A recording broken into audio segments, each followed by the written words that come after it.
YouTube, how's it going? Welcome back to Bananas Epic Gaming, and today on Bananas Epic Gaming, we're going to be ranking the Final Destination movies. So this is going to be a re-rank, but we are also ranking Final Destination Bloodlines, which is now available to own. So please be sure to like and subscribe, tap the little bell on the YouTube app so you never miss an upload, and keep in mind, this is just my personal opinion, and I'm going to also be giving you guys my favorite death of each movie. So with all that being said, let's get into it. The Final Destination movie that I like the least. So coming in last place, to nobody's surprise, is going to be The Final Destination, aka Final Destination Part 4. Final Destination 4. The Final Destination. Now, The Final Destination is sadly the worst in the series. The main character is the worst premonitioner in the entire series. The deaths are somewhat lackluster, and the opening sequence where the premonition happens is the least exciting out of all of them. The rest of the cast, you didn't really care enough about them, or you just wanted to see them die, aka the racist in the movie. But this was the first one that was in 3D, and I still believe it's the only one that's in 3D, because I can't remember if 5 and 6, I know 6 for sure was in 3D. But the best kill is easily Hunt's, where he gets his intestines sucked through a pole. And Hunt is played by Nick Zano, who we covered his DC show because he was on Legends of Tomorrow. But him getting his stuff stuck through a pole, I guess you can say he was not made of steel. The Final Destination 4, is it worth it? If you're doing a marathon with friends or your family, yeah, I guess you're going to have to watch it because it is canon, but it is my least favorite in the entire series. Now on to the next movie. And coming in 5th place is going to be Final Destination Part 3. Now, this one fell dramatically since the last time that I covered this franchise because of a certain side of the fan base, and I'll get into that when we talk about this movie more, so let's talk about it. So Final Destination 3 was the best movie in the franchise up until recently, because over the years the fan base and the fan base of a certain character have left this movie with a bad taste in my mouth. So it's fallen dramatically, and other movies have risen for obvious reasons. And they had the best death scene in the entire franchise until Bloodlines came out, aka the tanning bed scene. But this movie opens up a bunch of high school seniors are going on the roller coaster known as Devil's Flight, who the devil is voiced by Tony Todd, a face of this franchise who's been in every movie in some capacity up until Bloodlines, because Bloodlines is his last one because the actor sadly passed away. And Mary Winston has the premonition of the roller coaster. You know the deal. She gets people off. Doesn't get her boyfriend and her best friend off, but she gets people off, and the people that are still on the roller coaster die, and death comes for everybody one by one. Yada yada yada. You have the tanning bed, you have somebody dying by a car motor getting spun onto his head, nail gun, a flagpole, the weights, that scarred me because I love working out, and I am very careful now because of this movie. But yeah, and this also had a Choose Your Fate on the DVD, and it gave you the little Easter egg of Kimberly and Thomas Burke, the two survivors from part 2, dying by falling through a wood chipper. And that's not canon, obviously. But this movie, it was good, but the fan base is so obsessed with Mary Winstead and saying she's alive when there's no possible way she could stop the train. We saw it, and we heard the train crash at the end, and then, assuming everything that happened in the vision happens, she breaks her leg and she gets ran over. But do I like this movie? Yes. Is it a top horror movie? No. But it has some good kills, and it's worth your time. It's not as bad as The Final Destination. But I used to love this movie until the fan base was so obsessed with Mary Elizabeth Winstead. But other movies move up for a reason, and I'm going to talk about the reasons that the other movies move up. Now on to the next movie. And coming up next is going to be Final Destination 5. Now this movie had a good twist, and I'll talk about the twist and more of the characters. I didn't talk about Ryan Merriman. I didn't talk about Julie's sister and the other people that are in part 3, because that is one of the most rewatched movies of the franchise and most people's favorite movies, so I don't need to talk about all those characters that much. I just said what I liked and didn't like about it, and I just wanted to move on. But let's talk about the Final Destination Part 5. So, Final Destination 5 brought some fresh energy back to the franchise after Part 4 nearly killed the franchise. With some creative kills and a clever twist at the ending that ties directly into the first film, aka this film, spoiler alert, was a prequel. Yes, it was a prequel. This entire film was set before the events of the first film, and there was little Easter eggs that this was it, like the date on a coupon for a massage, the phones, and a few other things.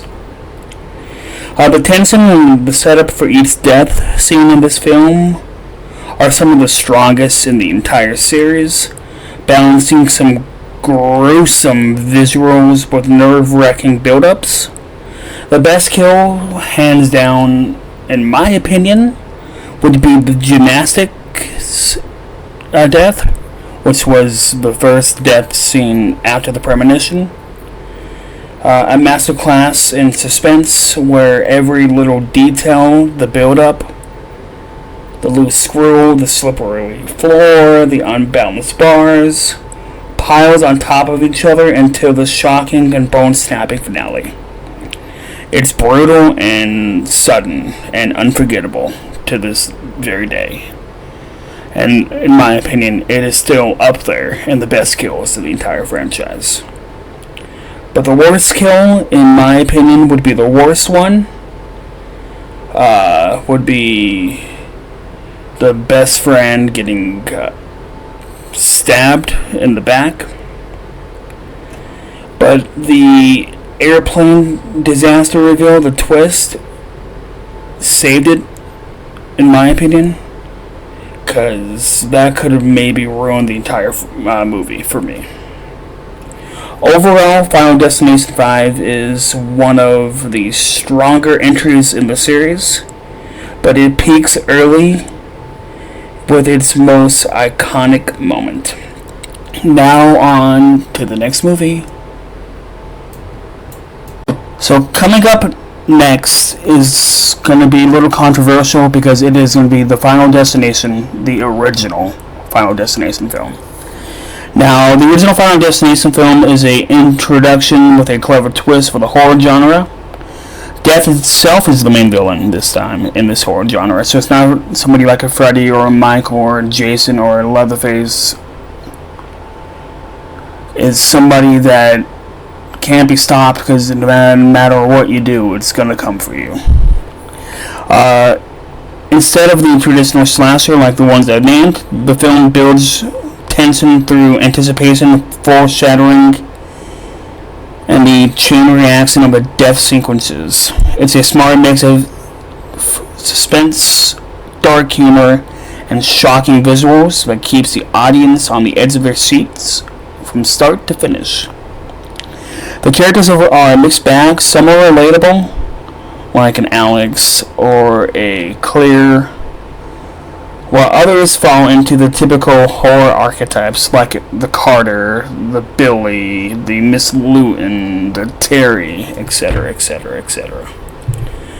But this doesn't take away from the integrity of the kills themselves.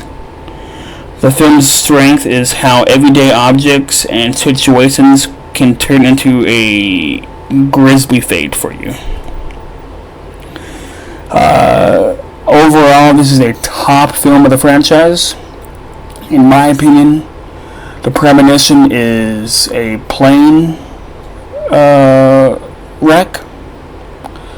And if this was made a year later, I don't think it would be a franchise today because of the 9/11 terrorist attacks.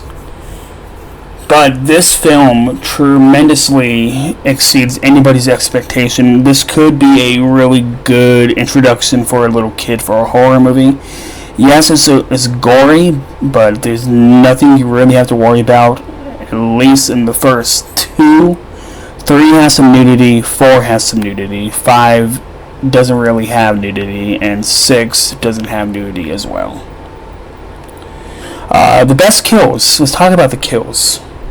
To me, for the longest time, it was between either Terry or Billy Hitchcock, who's played by Sean William Scott, who is Stifler from the American Pie movies. But Terry takes it. After rewatching the film, Terry is the best death of this movie. It's maybe a top 5 death in the entire franchise, in my opinion. Terry's death is a standout moment of the film. It's unpredictable, horrifying, and perfectly demonstrates the movie's signature.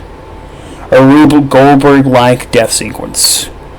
The sequence builds tension and culminates in a shocking finish that makes it the most memorable kill in the franchise. Like I said, it's one of the most memorable kills of the franchises.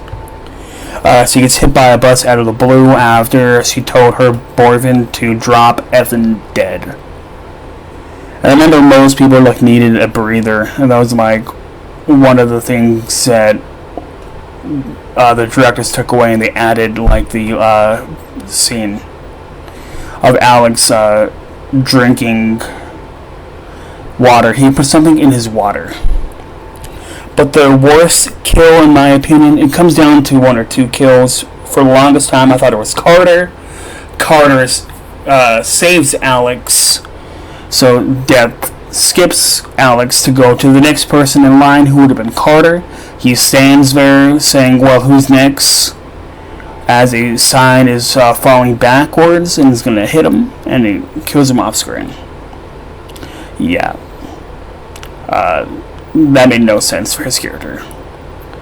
But Miss Luton, I would say, is the next death scene in this movie. It takes Carter's. After rewatching it, if you're standing over somebody who's been stabbed and is dying, will you grab the weapon that is pouring out of her and get your fingerprints on it? No. So this makes no sense for Alex in this point in the film.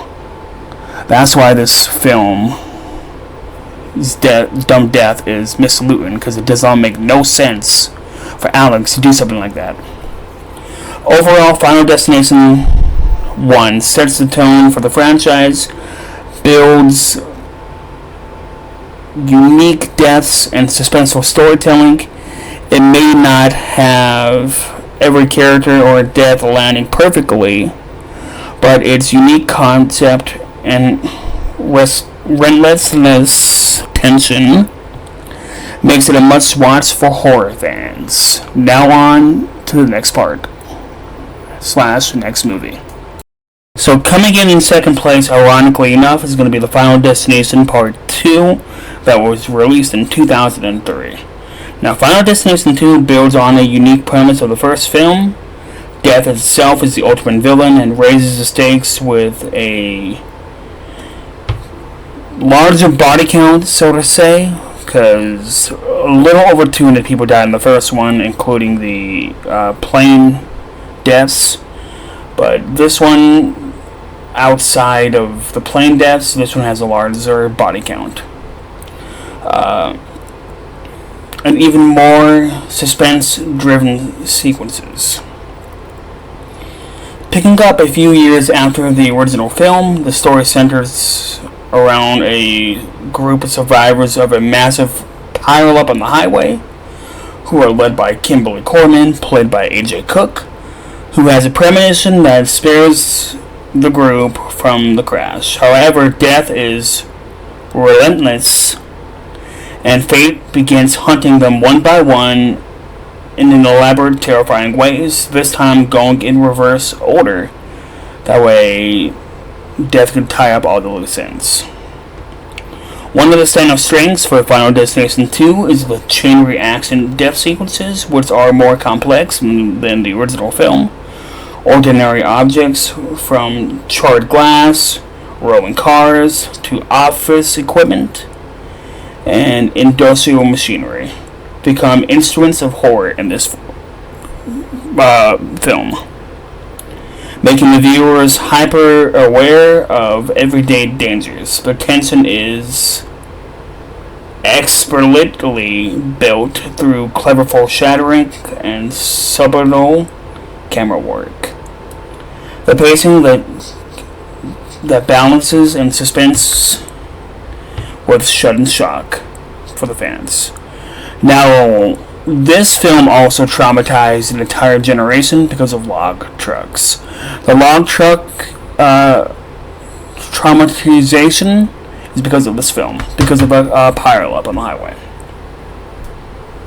The characters in Final Destination 2 feel slightly more developed than the first film, especially Kimberly Corman and Officer Burke, and returning survivor Ali Lauder, aka Claire Rivers, who bring a mix of determination and vulnerability and relatability to the roles. This makes the audience care more about who survives and who doesn't, amplifying the tension throughout the film. The movie also clearly weaves and nods to the original film, creating a sense of continuity that rewards longtime fans of this franchise. Now, for the best death, Nora or Tim. I can go either way for those two, because Tim gets killed by equipment and Nora gets killed by an elevator.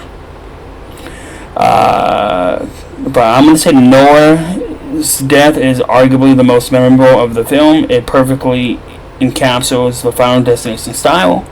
Slow build of suspense, a horrifying chain of events. She gets caught on hook hands, and you know what happens from there.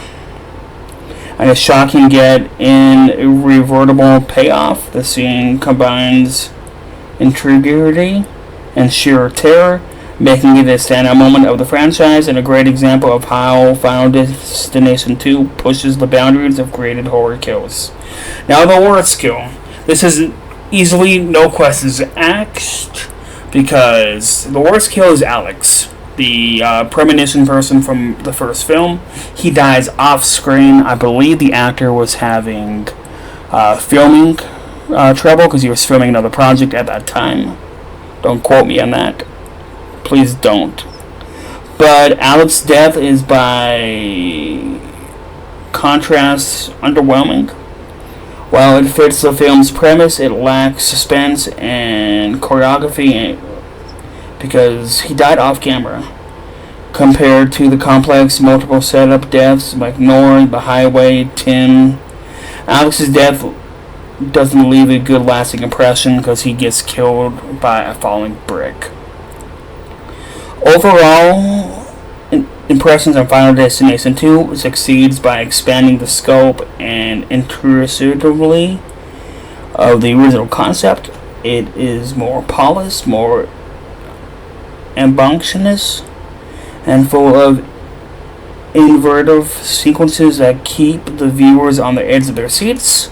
Some kills may not land as strongly, Alex, but the film's relentless tension, clever plotting, and creative deaths and dark deaths cemented as a strong sequel in horror movie franchise history and in the franchise in general.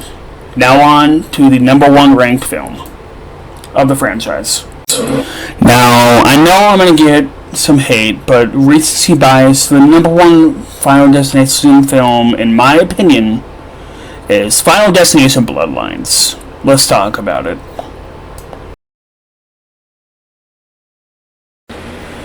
Now, I know Final Destination Bloodlines just came out a few months ago, but to be honest, I really liked this movie. In fact, I could go as far as saying that I loved this one. Final Destination Bloodline is not just another cash grab horror movie sequel. It's easily one of my favorite horror movies to come out in the 2020s. And it feels like the franchise has finally come full circle while still breathing a new life into it with its formula. Right from the start, this film separates itself from the others. The setup is more grounded, the characters are more fleshed out, and the sense of dread never lets up. The pacing is also sharp as well. Every time you think you can breathe, another chilling moment reminds you that death is just right around the corner and it's one step ahead. Standout performance from Caitlin Sanjuana, who plays Stephanie Reyes, who is the main vision seeker of the film. She is the heart of the film and the new final girl for this movie. She nailed it, absolutely perfect. Her performance made you really care about her survival. Unlike some past entries where characters can feel disposable, Stephanie had depth. She carried that mix of fear, resilience, and determination that you need in a true Final Destination protagonist. You generally find yourself rooting for her to make it out alive, and that's something that this franchise hasn't really nailed. They're like 50-50 with you rooting for the people to survive that are the main protagonists. This movie also is Tony Todd's farewell. Tony Todd passed away like right after they finished filming, and this is his last movie.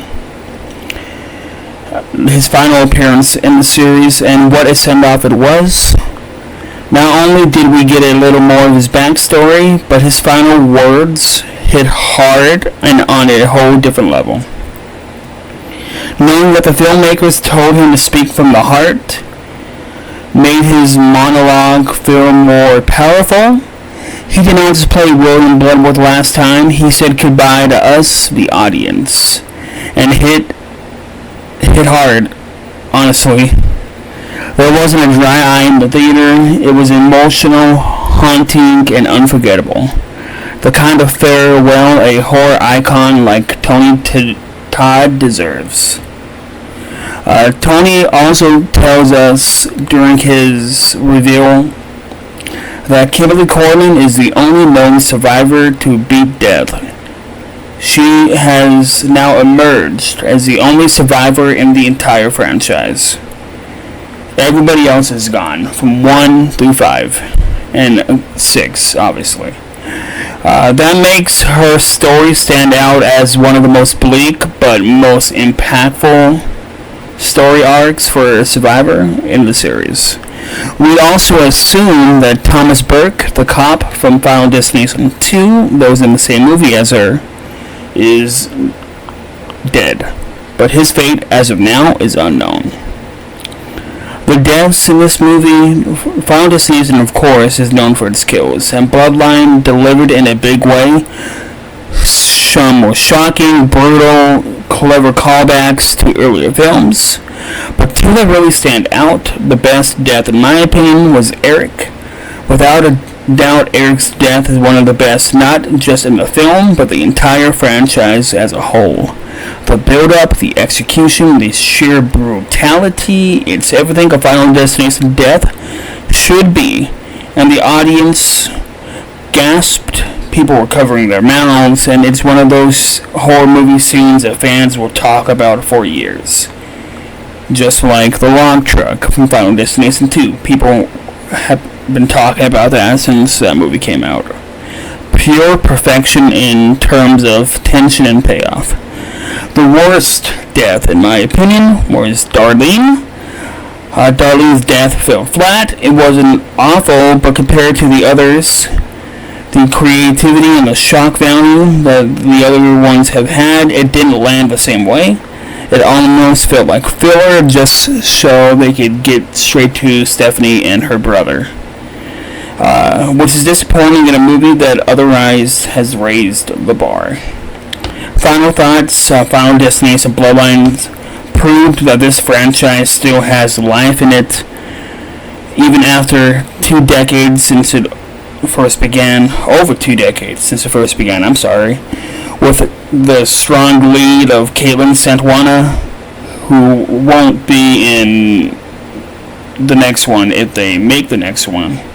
Which I think there was talks of them starting the pre-production writing the next one a little while ago.